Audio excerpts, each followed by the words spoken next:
Improvised explosive devices are still the #1 killers of soldiers overseas. That's why the Army is taking steps to train their soldiers how to recognize and detect the devices before they explode. I attended the 2-week course to see what is being taught and how these skills can save lives.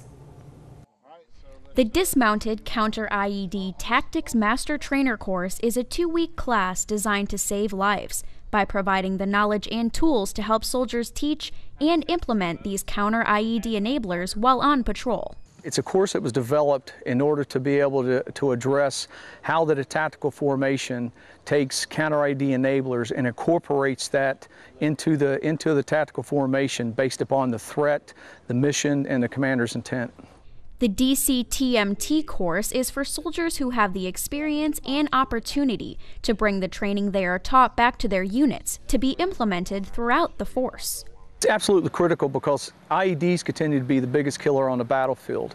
And what the course does is that it gives master trainers the ability to go back and work with their units in order to build a training plan based upon the threat of where they're going and help build that plan so that they have the ability to take those counter IED enablers and incorporate into the formations. The course teaches soldiers the best way to teach others under their guidance how to implement counter IED tools and how to recognize when and where an IED has been placed.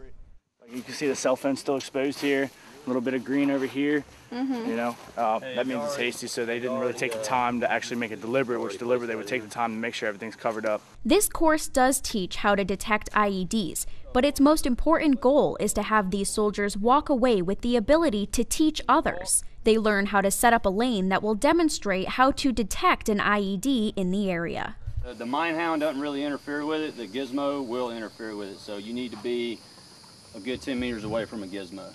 Instructors actually set these training lanes up and show them how it's done properly, and now on day 5 they're getting the chance to set it up and do it how we did it.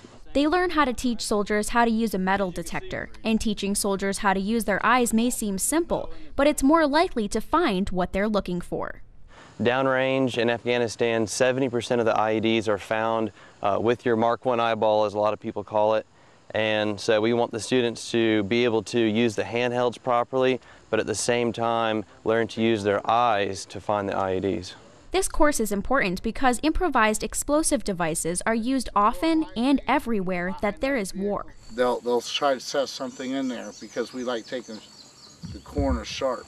No matter where you go, the course is going to have relevancy, and it's something that doesn't need to be needed just for a deploying unit. It also is great for unit training as the services continue to institutionalize counter IED training. These non-commissioned officers who are at the tip of the spear for the IED threat, they will be extremely valuable, whether it's a unit that is off deployment cycle, and obviously especially for units that are on deployment cycle. The Dismounted Counter IED Master Trainer course will continue to train the Army's most capable soldiers in this skill that will be brought throughout the units in the force, which will save lives both immediately and in the long run.